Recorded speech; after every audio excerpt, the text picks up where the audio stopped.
Sitten kielen venyttäminen, eli nyt se on laittu paikalleen, mutta siinä on aina löysää. Kielihän venyy itsestään, eli tätä voi tämmöisellä 5 sentin otteella käydä läpi.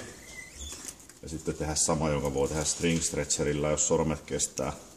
Eli liuuttaa tässä muutaman kerran. Ei liian kovalla voimalla, mutta kuitenkin niin, että selkeästi se venyy se kieli. Sitten tärkeää on, että venytetään myös täältä satulan takaa. Ja sitten vedetään tästä,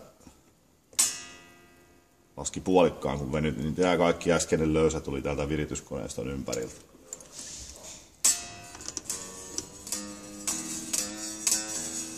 Ja nyt kun venyttää,